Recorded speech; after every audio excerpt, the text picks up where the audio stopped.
నిన్న అర్ధరాత్రి కళింగపట్నం వద్ద తీరం దాటిన వాయుగుండం ప్రస్తుతం వాయువ్య దిశగా పయనిస్తుంది. రాగల 24 గంటల్లో ఛత్తీస్గఢ్, తెలంగాణ మీదుగా వాయుగుండం పయనించనుందని వాతావరణ శాఖ తెలిపింది. దీని ప్రభావంతో ఆంధ్రప్రదేశ్లో రాగల 24 గంటల్లో మోస్తరు నుంచి అతి భారీ వర్షాలు కురిసే అవకాశం ఉందని వాతావరణ శాఖ తెలిపింది.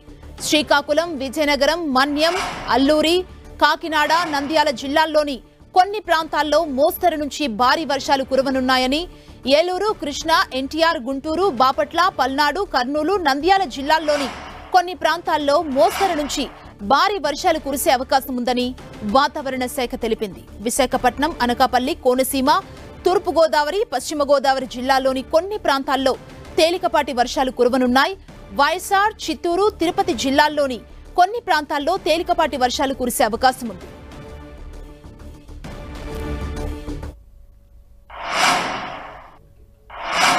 భారీగా వర్షాలు కురుస్తున్న ఇదే అంశానికి సంబంధించి మరింత సమాచారం మా ప్రతినిధి తిరుమలరావు అందిస్తారు. తిరుమలరావు,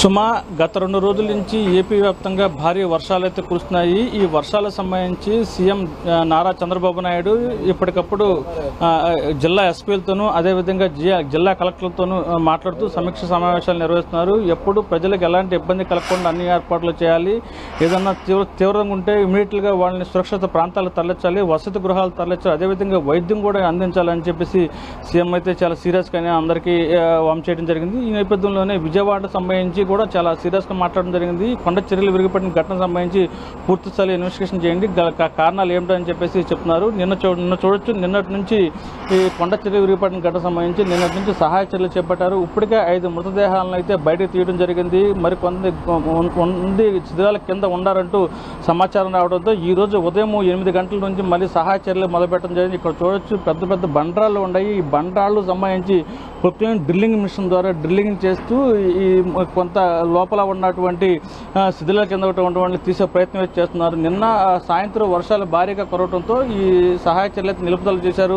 మళ్ళీ కొద్దిసేపటి నుంచి వర్షం మళ్ళీ మొదలైంది విజయవాడలో. అయితే ఈ వర్షం వల్ల సహాయక చర్యలు ఏమైనా ఆటంకం కలుగుతుందని చెప్పేసి అధికారులు అయితే పరిశీలిస్తున్నారు. ఎప్పటికప్పటికి దీనికి సంబంధించి సీఎంకి సమాచారం అందజేస్తూ అదేవిధంగా సహాయ చర్యలు అయితే ముమ్మరం చేయడం. ఏదేమైనప్పటికీ ఈ ఘటనకు సంబంధించి చాలా విషాద ఛాయలు అలుముకున్నాయని చెప్పాలి. విజయవాడ కొండ చర్యల ఘటనతో రాష్ట్ర వ్యాప్తంగా కొండ చర్యల ప్రాంతాల్లో నివాసం ఉంటున్న వాళ్ళని అప్రమత్తం చేస్తూ ఎప్పటికప్పుడు వాళ్ళకి సంబంధించి కొండగా ఆనకుండా ఉండే వాళ్ళ కుటుంబాలను సురక్షిత ప్రాంతాలు తరలిస్తూ వాళ్ళకి అన్ని వసతులు అయితే కల్పించేది కూడా రాష్ట్ర ప్రభుత్వం అన్ని ఏర్పాట్లు చేస్తుంది.